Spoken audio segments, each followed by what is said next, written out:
was Jason Takes Manhattan, which I believe is the 8th film in the Friday the 13th series. It's gets a little hard to tell after a while. Reason is Friday the 13th is, well, let's say the slasher genre in general usually has not been worried too much about continuity, right? For example, the Halloween franchise has like 3 or 4 distinct timelines going on in their movies, right? In which, events of certain movies don't count or whatever, or even sometimes movies count but not specific scenes of the movies. And there are some people that are frustrated by that, but for the most part, people just accept it. Fans of the franchise are willing to accept entries on their own, even if they contradict established continuity. But Friday the 13th is interesting to me because when I was a little kid, I always thought of Jason as the hockey mask wielding dude with a machete, right? And that was like, he's a horror icon, that's his iconic thing, right? And then as a teenager, I watched the first 2 films, and that's not him. He wears a bag on his head. He's not even the killer in the first one. It's his mom. So I got to thinking about the franchise and how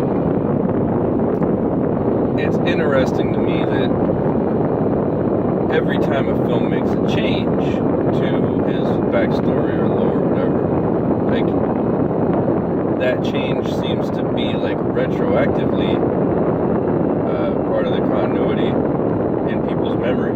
So like Friday the 13th Part 2, he's got a bag on his head the whole time. Well, people never remember the bag. When people think of Jason, they always think of the hockey mask, right? And then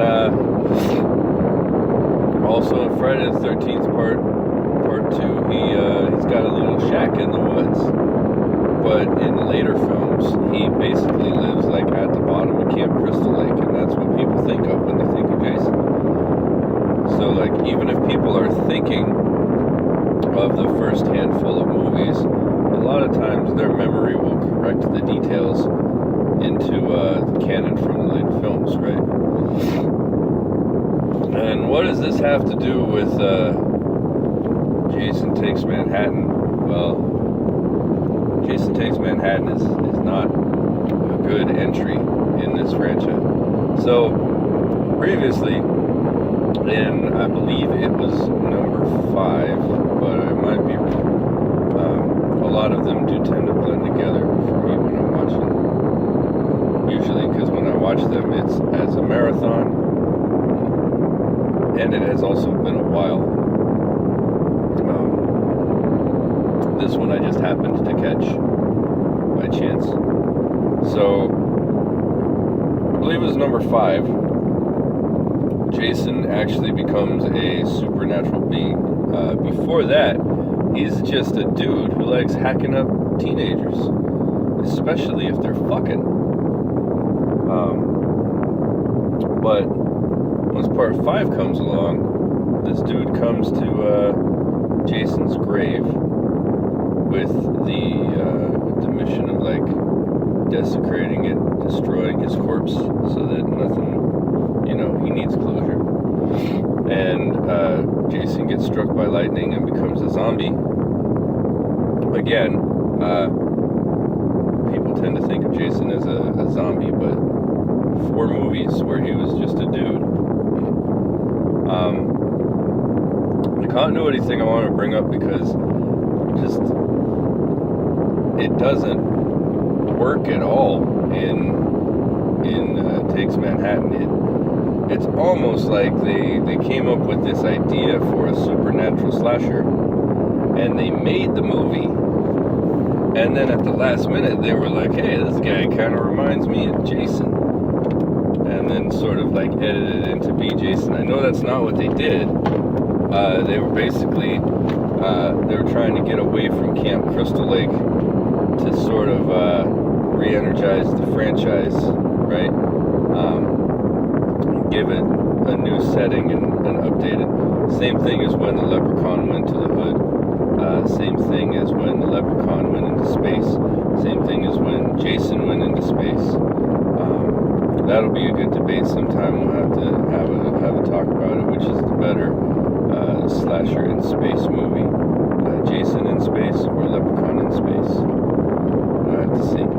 So anyway, it just bothered me. This isn't a long or even in-depth video. It just really was annoying because, like, they keep doing flashbacks to Jason as a kid, and he's just like a regular kid, and they sort of make it seem like Jason looks all fucked up because he's been in the bottom of the lake for so long, but like, no, Jason has like a messed up face and head, and that's been part of his story. Like, he was like that. He had a severe deformity, and then at the end of the movie they beat Jason, and it's like this like radioactive waste stuff, and he turns back into a little kid. What the fuck is that?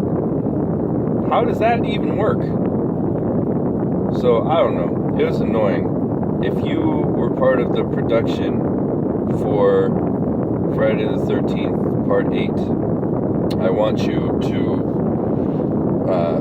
go fuck yourself. And don't at me. And if you have retired from filmmaking, the world owes you thanks. And if you have not, I don't care how good any of your current or future projects may be, this will always serve as a stain on your CV, and I will never, in the history of it, if you cured cancer, I would still not forgive you for inflicting Jason Goes to Manhattan. Oh, that's another thing. Jason Goes to Manhattan. Yeah, Jason goes to Manhattan. Goes is the operative word in that title, because he doesn't even get to fucking New York until like an hour into the movie. He's on a boat for more than half the fucking movie. They didn't call it Jason on a Boat, though. Jason's Cruise Adventure. Overboard 2, starring Jason Voorhees. No. If you make movies like Friday the 13th Part 8, don't make movies. Make a cup of coffee, sit down, rethink your life. Thanks for watching this video. Like, share, subscribe. I'm in a bad mood now talking about this movie. I'm gonna go watch a better movie. I don't know. Bridget Jones's Diary is on this morning. Bridget Jones's Diary is one of the greatest films ever made. That is not ironic. That is not a joke. It's just the best. If you haven't seen it, go watch it. Part 2, not quite as good. Part 3 is fucking weird garbage. Sorry if you're involved in the production of Bridget Jones Part 3. I'm not going to tell you to rethink your life or anything. I'm not mad. I'm just disappointed. You could have done better. So do better. Be better. Because you are better. Hey, thanks for watching. Like, share, and subscribe. I'll talk to you guys later.